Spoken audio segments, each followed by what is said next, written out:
Welcome back to the Dungeon of Doom. I am Kyle Meinke, Lions beat writer for MLive, joined as always by Ben Raven. Arizona Cardinals. Yeah, man. Pretty good team. Yeah. It should be a very interesting game, I think, with Arizona's playing so well right now, particularly offensively. You got the Lions who are playing really well defensively, but had the offensive struggles in the red zone that led to a loss last week. I'm fascinated by this matchup. No, me too. Especially with some of the slipperiness that Baker thrived on last week. I've had a blast watching Kyler Murray's tape from last week against the Rams and just what he was able to do. This is. I kind of looked at the Cardinals as a dark horse playoff team heading into this year with health and Kyler back, and I feel even stronger in that. This is a really cool matchup. Usually these Detroit annual trips to Arizona aren't that interesting, but this year it's got a lot of interest in it. The Lions defense is playing so well, and I think some of the struggles we saw, 16 points on 461 yards of offense got the people talking, and I totally understand. Right. That's a winnable game. It's kind of hard to lose a game where you double up an opponent's yardage like the Lions did last week against Tampa. But lost in all of that is the defense is playing really well, Ben. And we saw all this investment in the offseason, and we got to training camp. And I know all the eyes are on the secondary and all the pieces they brought in, Terry and Arnold and all these guys. But you and I, we said a couple of times on the podcast, look at the defensive line. Like these guys are kind of like carrying the day in training camp. And you look at Hutch, how many times did we say Hutch looks like one of the best guys in training camp, maybe the best guy in training camp? Yeah. And who does Hutch go against in practice? Penei Sewell. And it's really it's just rewarding to get to from a reporter's perspective to see these things and feel like, man, my eyes telling me something about what to expect this season. And through two games, you've got Aidan Hutchinson has more sacks than half the teams in the league. Marcus Davenport had a really nice opener. Levi Onwuzurike, this breakout guy we've talked about so much in camp. He's been really disruptive in the early going, and we've only gotten a little taste of DJ Reader so far. Yeah, exactly. 25 snaps with Reader last week. Obviously going to be more to come there. They're great. They're one of the league's best run defenses in the league. And now that they have a pass rush, it's man, that's how you make life easier for a new secondary. That's how you make life easier for a new cornerback. And Levi, man, playing big end. Yeah. He's not even inside anymore. That's a 315-pound defensive end. Yeah. That is, you talk about rewarding. It's rewarding to see that translate from what we saw in camp to now. And it's just what he's been through and what they've gotten out of him. And if they get Davenport back in that mix this week or next week, that defensive line and pass rush, that's no joke. I know they're getting a backup tackle roundabout here, but you take advantage of those and it sets you up well for the end of the season. Levi might have another sack or two, by the way, if Aidan Hutchinson wasn't turning offensive linemen into turnstiles, because he's there's been a couple of times where he's right there, but Aidan's he's barely even slowing down on his way to the quarterback. It's been really a really impressive start, I think, for that defensive front. I am really curious to see the challenge this week against Arizona, because you have a mobile quarterback and Kyler Murray, who's playing really well. They had 41 points last week against LA. LA's missing some pieces, but man, that looks like a rejuvenated Kyler Murray. You've got Marvin Harrison Jr. On the perimeter. I think he'll give some fits to Terry and Arnold. That'll be an interesting matchup. I think it's really important for the Lions to get home, but it's really hard to get home against a quarterback with that much escapability. We even saw it last week a little bit with Baker Mayfield, who's far less mobile than Kyler Murray. We've seen it throughout Aaron Glenn tenure. How many times have we seen an Aaron Glenn defense get roasted by Justin Fields of all people, or all these other mobile quarterbacks? It's kind of an Achilles heel. And I think last week Baker got off a couple times, but 20 points on, 250 yards of offense. You really like what they did. The challenge in that regard, I think, grows this week. It'll be very interesting to see the defensive front and their pressure, and Aidan in particular, because you have to be very mindful of being over aggressive or having over pursuit, because Kyler's he's going the other way. Yeah, I know. And the thing the Cardinals did last week against the Rams that I think they'll do again is they played a lot of 3 tight end sets. They heavied up the line, changed how they've been doing it with Kyler. And if you get him an extra half second, he can kill you. Yeah. So, yeah. Let's dive into the mailbag. As always, read any story on MLive. You can find what you need to enroll in the subtext program and fire off questions and text to us directly. It's a pretty cool program. So Ryan Comic and GR asks, my question for this week is, what do you see as our best matchup, the Lions' best matchup this week? I feel like the easy answer is us getting back to bully ball and being a more balanced offense versus their weaker defensive line. So besides that, what else do you feel like is the difference heading into this game? The easy answer is the correct answer. Run the ball. Avoid Buda Baker at all costs in the passing game. And the Cardinals are healthy in the secondary right now. But yeah, run the ball, because while the gains made on Arizona's side of the field are impressive, they're still not great against the run. And you look at what the Bills did to them. The Rams wanted to run the ball, but they're just dead on the offensive line, so they couldn't. But yeah, run the ball, get Monty going early, get Gibbs going. That's the recipe to success. Run that thing. I mean, if you're talking about the best matchup in this game, which is what the question was asking, I'm going Aidan Hutchinson versus backup offensive tackle. Yeah. I mean, to me, that's the most. I mean, we've seen it the last 2 weeks, you know.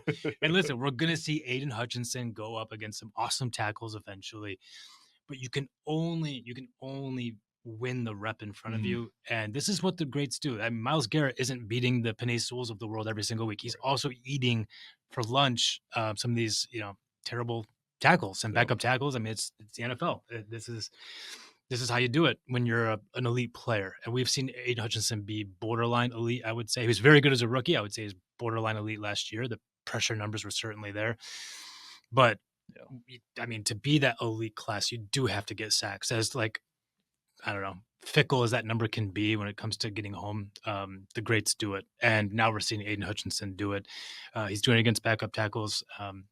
Bigger challenges ahead, I think, when it comes to the defensive player of the year. Like, you want to see this guy do it in key moments against the best, but for now, you can only win the reps in front of you. And this week he has another backup right tackle in front of him, and his ability to win that matchup, to get home to Kyler Murray, but also, like I said before, to not break contain, to play within the defense. Because if you over pursue, it's going to create these creases, and he's going to get through. I think it's a very winnable matchup for the Lions, and winning is, I think, essential to winning this game. I'll clarify my matchup as Frank Ragnow versus whoever Arizona throws in front of him, because I think Frank's going to be at his best in this game. Had some slip-ups last week. I mean, all coaches have mentioned how he wants to get this one back. I mean, you heard Ben Johnson even kind of call him out. Frank wants to run the ball early, then we go for 0 yards and 3 yards. I don't think that's going to happen this week. I think you're going to see Frank Ragnow at his best with whatever they throw in front of him on Arizona's side.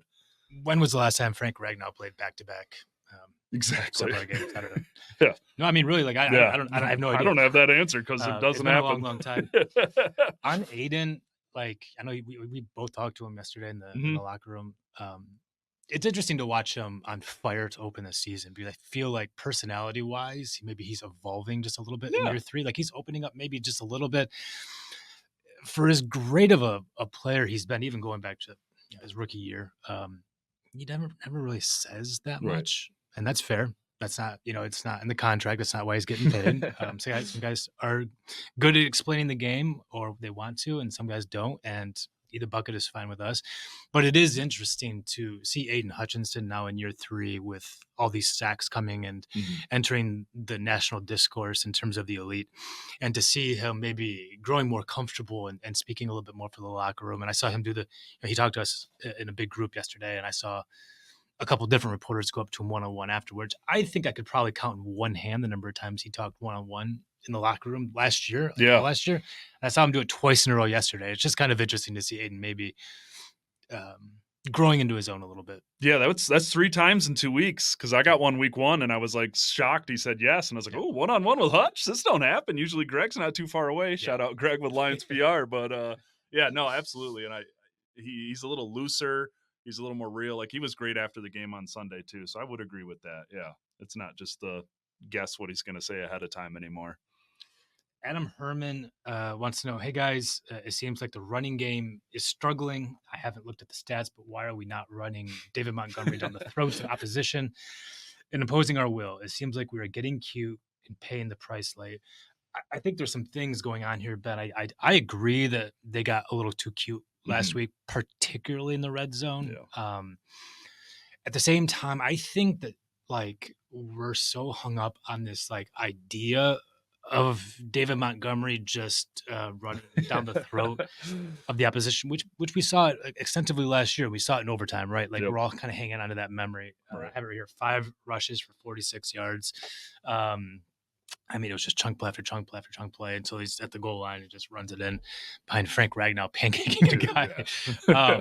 That was that was the most dominant 7 minutes of football the Lions have played this year. Outside of that overtime, David Montgomery's 23 carries for 80 yards. That's 2.9 a pop. Yeah. There has not been a lot there. I mean, I think he did some good things early against LA. He faded and had the great OT. Yep. Last week he wasn't effective. I'm not sure what the answer is. I feel like Jahmyr Gibbs was much more effective in the running game last week, and that's one of the benefits of having this 1-2 punch that they have, where it's not just two guys who are good; it's two guys who do different things very well. And I'm not sure if it was something schematic with Tampa, or maybe it's personnel where they were just had more success against Demo.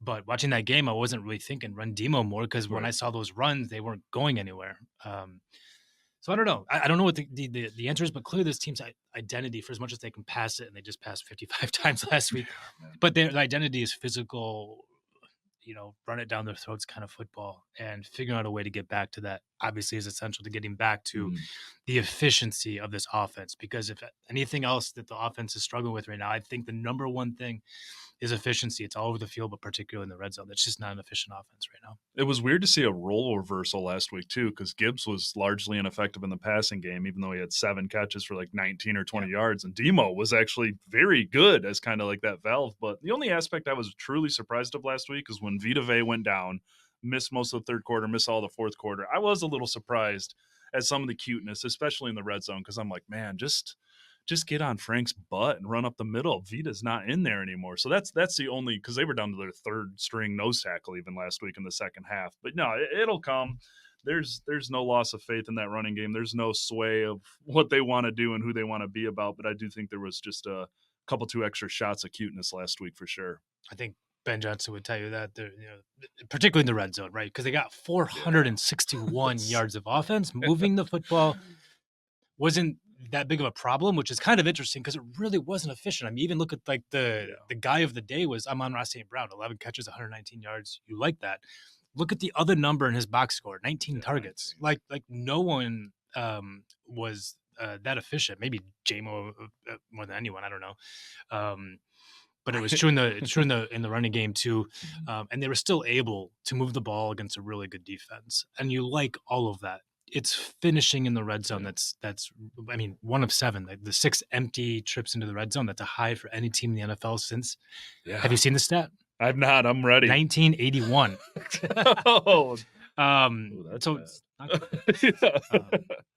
and we just talked to Ben Johnson, and I know that he's been pretty reflective with the team this week. Like, listen, we've all got to be better. Ben Johnson's got to be better. I think there was some cuteness in the play calling that even he's acknowledged when you get down to the red zone and getting back to their identity, running the football. I think a big key, Sam Laporta. Yeah, where's Sam Laporta? And I love the unselfishness that you see across the board.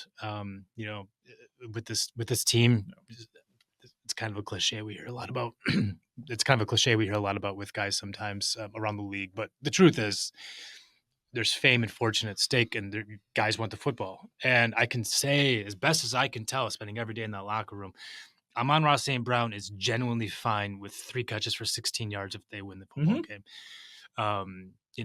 Sam Laporta just hasn't been there. I think he had 2 catches last week, just a handful of yards, really did not impact the game. He didn't have a single catch until the third quarter. No targets in the red zone from a guy who had 7 red zone touchdowns last year and badly needed help in the red zone in that game, and he wasn't even looked to. And I can genuinely say he doesn't seem bothered by it. But clearly, there's just something a little askew with the rhythm of the offense, the efficiency, and getting an all-pro tight end going, particularly in the red zone, where you need size, you need help. Getting the football. I mean, there's a couple of like real forced passes. I thought the JMO down there. Defense was all over Amon-Ra. Like, where's Sam Laporta? These are some of the things they have to sort out. Yeah, and it's surprising just because of how good this team is with tight ends, like the amount of tight end experience they have on this coaching staff. Ben Johnson, Steve Hyde, and Dan Campbell. I'm sure there's even another one I'm missing in there, but like the red zone, that was on my like rewatch of the game. It was like there was like 5 snaps in the red zone on a second down where Sam Laporta didn't run a route. I mean, I know they're happy with his growth as a blocker, but that is an all-pro tight end who was Jared Goff's best friend over the middle and when he needed him the most on play action last week. And I do think you don't need to force him the ball, but you need to go back to the well on what made him the stud he was last year, because he's such an important part of this offense. And when you have a receiver room made of slot receivers and Jamison Williams, you need a Sam Laporta. Like, until Tim Patrick is fully immersed in this offense, you need Sam Laporta more than ever. So it's just find ways to get him going, because he is a truly special talent at that position. And when you're leaving points on the board in the red zone and you're not using your all-pro tight end, it's pretty easy to figure out what's going wrong. Bruce Walker wants to know, I do wonder if Brian Branch might play a few more snaps closer to the line of scrimmage, not as a spy for Kyler Murray, but to keep the nimble playmaker in a position to affect Murray more. I mean, he's not playing every snap deep now. Basically, Brian Branch usage. First of all, don't use the word spy in front of Aaron Glenn unless like you want to have like your hair blown back and set on fire. I think he's heard that question 10 times too many at this point. Got asked it again today. Did not like that. Aaron Glenn does not believe in a spy. You're not going to see a spy. But what he does believe in is versatile playmakers, right? Like we see that all over the defense. We see it up front with, I mean, Aidan can line up at any spot on any given play. Aleem can move around. Levi Onwuzurike's inside, outside all the time. It's also true with Derek Barnes at the second level, and it's also true with Brian Branch at the third level. Aaron Glenn wants to be aggressive. He wants to apply pressure, but he doesn't want to be predictable. He wants to have as many options open to him as possible. And I think for him, Brian Branch is like the ultimate weapon because you can line him up deep safety. You can play center field, can come into the box, play heavy against the run, blitz off the edge, tackles for loss, cover the screen. I mean, there's nothing on the football field except maybe, I don't know, like kick a field goal. Maybe he can do that too. I have no idea. Yeah, he might. But and he's played really well. I thought like the opener was, you saw a guy who didn't get enough snaps at his new position because of the injury. There were some struggles, but even in that mix of struggles, he had a couple of passes defended and so on. We too. Back to Brian Branch. He had the amazing pick over the middle where he kind of baited the throw from Baker over the middle on the slant. And I thought, I mean, just an incredibly athletic play after dropping 2 picks the previous week. 4 passes defended in that game. He's now number 1 in the league in passes defended, a couple tackles for loss. Feels like a sack is like only inevitable at this point. I mean, the guy is great. I think we're going to see him all over the field, and including this game against Kyler, to go to the question, against Kyler Murray, because he's going to help kind of contain Murray to the pocket. Yeah, I do our snap counts post after every game, and the biggest enjoyment has been watching the usage of Barnes and Branch in those posts, because Branch has not come off the field for a single defensive snap through 2 weeks. He has played back deep at safety. He has played in the slot. He has played edge. He has played in the box.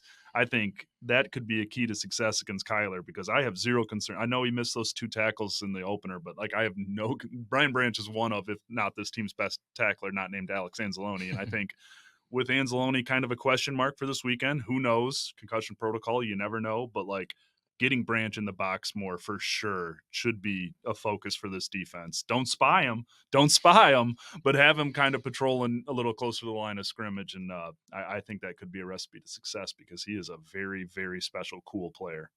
Who do you think has a higher ceiling, Brian Branch or Aidan Hutchinson? Oh man, I have to go with Hutchinson because he's continually raised the bar, and that's not taking a thing away from Brian Branch. I do see Hutchinson as like, holy crap, he actually might be on that Max Crosby, Micah Parsons level someday. Maybe. Seriously, he's not there yet, but he might be, and who knows for Branch. But yeah, Hutchinson has like superstar potential. I think they both have superstar potential, but I agree with your answer that it's Hutch, because positional value does matter, right, in this league. Like, you can be an all-pro kicker, but you're just not going to matter as much as somebody else. Safeties are extremely important in today's NFL, and Brian Branch is extremely important to this defense with what he's doing. I mean, he might be the most important player in that defense besides Aidan Hutchinson, because everything, like, it feels like everything they do in coverage is kind of hinging on where do we want to put Brian Branch to make the most impact on this play. But having said that, I mean, it's a quarterback league, and by extension, your quarterback breakers are the most important guys on defense. That's why these guys get paid $200 million or so. And Aidan Hutchinson is like trending into that territory, like you said. Like, do I think he's like top 3 in the league? I don't know if I'd quite put it there. I want to see what he's doing puts him on pace for that. Exactly. And that's why I think he's got the biggest upside on defense in Detroit. Good defense right now, playing really good ball. But I think Aidan Hutchinson's turning into an elite player. But you have to do it consistently and show you can do it against the best. And that kind of what is differentiates the good from the great is can you beat the Penei Sewells of the world? And you and I have seen it in practice, and we'll see what happens in the games, I guess, going forward when Aidan starts facing these guys who aren't backup right tackles. Yeah, exactly. And like you said earlier, it's about beating the guy in front of you. And right now he's winning 42% of his pass rushes, and that is an ungodly number. Yeah, that's an ungodly. Like, the numbers are just ridiculous. 4.5 sacks in a game is ridiculous. Having more sacks than half the teams in the league is ridiculous. But honestly, like, I don't know offhand what his percentage of defensive snaps played is at this current moment, but it's probably like 95%. Yeah. That's where he's been the past 2 years. As a rookie, he was, I think, number 2 in the league among defensive linemen. He was in that same range last year. He's doing it again. Like what he's doing just in terms of volume. Like, it's uncanny. It's crazy. It is. I mean, these guys, you usually rotate through your defensive lineman. Like, Aidan Hutchinson barely comes off the field, and the motor is still like going hot. Yeah. It's an amazing thing to see. And one of the 8 snaps he wasn't on the field for last week was Baker's 12-yard touchdown run, which is the longest rush the Lions have surrendered on the season. Just a little stat there. It was also the longest of Baker's career. It's like he got told that in the post game. Yeah, it blew Baker's mind too. He's like, really? That's it? It's kind of embarrassing. I love Baker. Yeah, so do I. I thought he was really gracious in the loss too. Like, obviously he was like pissed and stuff, but like he was like giving shout outs to Detroit. He's like, yeah, I've been there. I can feel, like, I was in Cleveland. Like, I could feel what these fans feel. It was a lot. I thought he had a lot more decorum than, say, like Matthew Stafford, who was just kind of salty after that loss. Right. I like Baker. He plays with fire. He speaks from the heart. Clearly he has the locker room in Tampa, and to see a guy rise in Cleveland, fall, go to Carolina, sucks. Like, people are like, is this guy done? Kind of like Jared Goff, right? Sure. Like, he goes to a new place where they believe in him. He's got a good locker room, good personnel around him, a good system, and he's playing. I mean, I think Baker's like a top 5 NFC quarterback right now. Yeah, I love his personality. I'll never forget what he said in the Pro Bowl. And they're like, you think you're going to hit that bucket? And he's like, I don't know. The last pass I threw got completed to Derek Barnes. No, he's a good sport for sure. Yeah. All right, let's get back on track. Mario Caracas always comes up with kind of interesting. Go. Yeah. I'm an odd person. Gotcha, Mario. In the sense that I waste too much time doing Google reviews, despite being busy with a wife, 2 kids, career. With that being said, let's break down the following players and coaches based on the 1 through 5 star rating scale. Okay, 1 through 5. Ben Johnson through 2 games. 4. It would be a 5 without last week's game, just because the hints of that overtime dominance and leaning on what was working got me. But yeah, I'll go 4 after last week. In general, I give Ben Johnson a 5. Yeah. Through 2 games, I give him. I think I give him a 3. I think that there's too much talent on this team. I mean, they haven't scored more than 20 points in a game yet, right? Or no, they had 26 because of the OT, but. They had 20 points of regulation against LA. They allowed a 17-0 run where the offense had some 3 and outs, really could struggle to get going. Jared Goff had the pick. He almost had a couple more last week, right? Like we've talked about it. It was 460 yards of offense where you scored 16 points. Yeah. I guess, like, as offensive coordinator, you can't control everything, but I feel inefficiency from the offense. I feel a lack of rhythm. I think I said it in my last podcast, right? But like, it feels like they're going uphill. Yeah. Like that it's just watching it live. It's like there's something that's not in rhythm or in time right now that I'm used to seeing from a Ben Johnson offense. Where's Sam Laporta? The red zone stuff last week I thought again was too cute.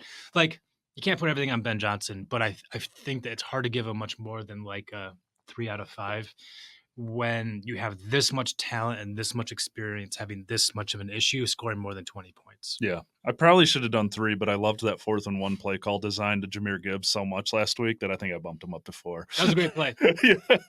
My favorite play was the fake punt. Of course. I was doing the Leo DiCaprio meme where you get pointing at the TV like Ben, look, it's coming. Look. Oh, Baki. It was amazing. And we see that every Friday. Yeah. Like that's a pretty regular. The Lions practice those fake punts quite a lot. All right. Joseph Martin wants to know, not worried about the 0, Terry and Arnold. And the defense looks way better already. The offseason corner upgrades got a lot of coverage, as did the additions of DJ Reader and Marcus Davenport. But have there been any more valuable upgrades than going from Benito Jones to the new and improved Levi Onwuzurike? Benito Jones, I don't have it in front of me. I think he started maybe a dozen games or so last year. I don't know if his snap count reflected that, but he was like a mainstay starter there for a stretch. That's basically DJ Reader now. I think that, to me, is the biggest upgrade of all. But, we talk about these guys they brought in, Terry and Arnold in the first round, Ennis Rakestraw in the second round, DJ Reader. This is raising the floor considerably. The trade for Carlton Davis, I think Carlton Davis has played very good ball so far. He dropped a pick in the first game, but I think he's played really well. But Levi Onwuzurike has gone from an end of the bench kind of guy that you can count on for 15 snaps and not do much at all, to he is really he's good against the run because he's 320 pounds or whatever. But the man is disruptive in the passing game. This is exactly what the Lions saw on tape when they wanted to trade up into the first round to take him in the draft. Ended up taking him in the second round. Yeah, we haven't seen him for the last few years because of the back injuries and just being behind the 8 ball the entire way. But you could feel Levi in training camp every day. And you try to talk to him, I try to talk to him. And he was the most respectful, no comment ever. He was just bro, I'm just trying to get my shit together. I'll talk to you in 2 weeks or something like that. And you could feel the man was just on a mission to get his, to get on track. And it felt like players, coaches, everyone was going out of the way to say, this guy is legit. He's coming out of nowhere to really become the thing that we thought he was a couple of years ago. And we're seeing it in the games now. It's only 2 games. He could get hurt. He could fade. Teams could get the film and figure him out. Talk to me in 6 weeks about Levi Onwuzurike. But right now, Ben, you're going from a guy who is just occupying space on the roster to a guy who's really, really affecting the passing game. I mean, the Levi growth has made the Reader signing all that more impactful, at least on paper as we sit here right now. I don't have a lot more to add, but it's Levi. Benito Jones, they had a great run defense last year, but going from Benito to Levi and having the ability to move Levi to end and Reader inside on certain looks, I mean, the versatility, the impact, I think Levi's got 9 or 10 pressures already this season. I mean, Hutchinson was joking that he owes him a half sack or 2. That's real, man, and it fits well. But Levi's the answer. I was also going to give Davis some love over Sutton too because I thought that's been a lot better. But just he's so much more than just a guy out there, and it's unbelievable. I remember his body language, Levi's body language after he just blasted the left tackle, got to the backfield. Any other play would be a sack. And Aidan Hutchinson's already taking down Baker. And he just kind of puts his hands up WTF, basically. I mean, what more can you do to get a sack? Let's stick with the defense for one more. Christian Anderson from Angier, North Carolina asks, a lot of us are predicting a big breakout for Jack Campbell this year, but it seems like this season thus far, maybe he's been splitting time quite a bit. Do you think that's by design on the part of AG? Yeah, definitely. And I think it's been a big Derek Barnes has been a big part of that, right? Jack Campbell came in. I think we all expected Derek Barnes to take a seat on the bench and fit in on special teams and in some sub packages. And the crazy thing is after a couple of years of looking like a late round pick who is struggling to take a step forward, they bring in the first round pick in Jack Campbell, and Derek Barnes shows up and balls out. I think he started, 13 games last year. You had the game sealing pick against Tampa that take you to the NFC Championship game. How do you take a guy like that off the field? You don't. So you end up in a rotation deal with Anzalone and Jack Campbell, and that makes your team so much better. I guarantee you the Lions did not envision that playing out that way, Right. but it raised the floor. Derek Barnes answered the bell. You ended up with 3 high-end options as opposed to one, and then hoping for Jack Campbell to turn the corner. This year, like Barnes is playing like 5 positions right now, all over the field in one of those positions. Like that's going to affect Jack Campbell's snap counts. I think it's really relevant this week because you have the Anzalone injury, and it's one of the beauties of not just taking Jack Campbell and saying, okay, we're going to give you a starting job, like take a seat, Derek Barnes, because now you have, you're losing Anzalone. Like you still have Jack Campbell and Derek Barnes who have extensive experience playing multiple positions. I really don't feel like they're going to lose that much. Having Anzalone, he's dealing with the concussion and might not play this week. No, and Barnes is 5th on the team in defensive snaps. And like you said, he's slot, he's edge, he's Sam, he's inside backer. I don't think that's anything negative towards Jack Campbell. Like you said, I think it's just going with the flow and going with the punches. And they've also worked Rodrigo into the mix, into those running situations a little more too. And it's just, they trust Jalen Reeves-Maybin. He played a lot of 3rd downs last year. I think you might see him this week if Anzo can't go. And just... yeah, I still look at Jack Campbell as a potential breakout guy. He's still my pick for breakout guy this year. I think he'll get going. He'll get his chances. He's just in a different world right now. I don't want to call it rotation. He's the guy next to Anzalone. I just think it is just going with the flow, and Barnes has kind of turned himself into a Brian Branch type player, and you're going to get that on the field, especially when it's working like that. But yeah, don't get down on Jack Campbell yet, and it'll be super interesting to see how he handles the green dot if it does go this way this weekend. Raymond Enough wants to know, is it just me or has the offensive line taken a step back this season? Could the struggles also be to a lack of chemistry? I think the offensive line has been good. I think a question like this, it comes from being spoiled the last couple of years with it was elite the last couple of years. I think probably the best in the league last year, just dominant stuff. Have they been dominant elite through 2 games? No. You've seen some missed assignments. That screen got blown up last week where 2 guys go to block the same dude and it blows up the play. How many screen passes did Jahmyr Gibbs did we see go for like a 4-yard loss? And that one in the red zone late in the 4th quarter, it's a backbreaker. It's a drive killer. And that's exactly what we saw, particularly against a defense like Tampa's, where once you get in a second and super long in those compressed areas of the red zone, dude, they just sat back and they said, like, we dare you to throw it in front of us. We're just going to drop you. And that's exactly what happened. I think there's a lot of complaints, and rightfully so, about Jared Goff checking down. But when you're in 1st and 10 and you have a 4-yard loss and you're in 2nd and 14 in a compressed area of the field, what are you going to do? Right. And I mean, ideally you go to Sam Laporte or somebody like that has some size. They just don't have a lot of size at receiver right now. That hurts them. They threw a couple to J-Mo down there. I don't think that's really J-Mo's bag, is catching, I don't know, corner fades or something in the red zone. But yeah, you need to have positive plays, successful plays, right? 4 yards or more on 1st down in the red zone, or you're going to kind of have a problem. And I think we saw that a little bit with that last game. Yeah, the main issue has been the interior pass blocking. I mean, in both games, I looked it up this morning. It was Graham's given up 8 pressures and Frank's given up 6 pressures. And I think you saw that was kind of the backbreaking element of the Jared Goff struggles last week. That pick that he threw to nobody he was getting leveled from an interior defensive lineman. Who allowed that pressure? That was Graham. Yeah, that was Graham. I think Graham has switched sides. Zeitler was missing camp at the end. I think there is some. I'm not worried about it, but I do think that it's going to take a minute when you play snaps together for the first time. But yeah, it's just the interior pass blocking needs to be better, but the concern level with that group is minimal to 0.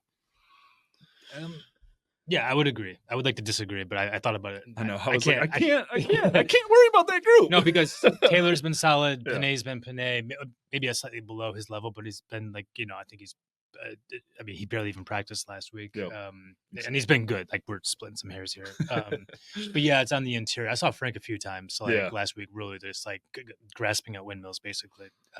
It wasn't his best.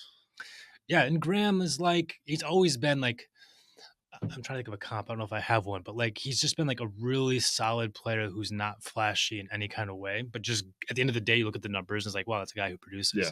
I think that's one of the reasons why the previous regime let him go. They're this guy's they wanted someone who was more physically imposing. They went out and got Big V, just totally not even thinking about the fact that Graham's a good, steady, productive player, and Big V, while he has the attributes that you want, he had never done it consistently, and it blew up in their face, right?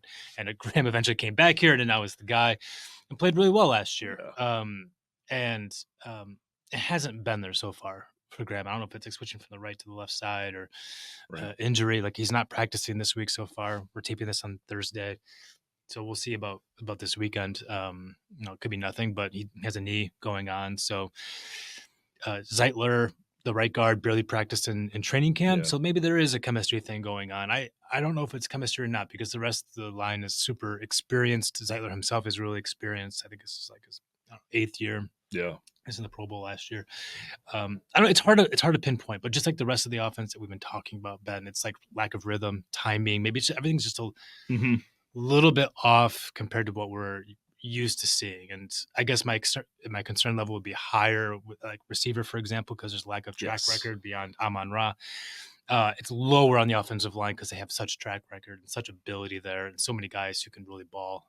It wouldn't surprise me to see those guys get on track. Even in Arizona, I think they have some opportunities to get rolling. I thought the previous regime deserved all the credit for this offensive Can you believe that? For those who missed it, Bill Belichick, bless his heart, which if you're down south, that's like an insult. That's like basically an F you. Bless his heart, Bill Belichick goes on a podcast this week or whatever it was and is like, Matt Patricia deserves some credit for the offensive line that was built in Detroit. He was around for the acquisition of one of those guys, Graham Glasgow. And when Graham Glasgow's contract was up, he was like, take a hike. We don't want to pay you. Graham had to come back after Matt Patricia left. And by the way, when Graham left, I don't think I'm spilling any tea here, but Graham he hated playing for Matt Patricia. So congrats. He brought in one of the 5 starters, drove him away because you're a prick and doesn't like playing for you, and didn't even pull up a seat to the table to negotiate with him on the contract when the contract came up. And he had to come back for a previous for the new regime. It's absurd. I knew you'd like that. Yeah. Put Graham in a guard rotation with 2 guys that aren't in the league guard anymore. Rotation. I don't understand.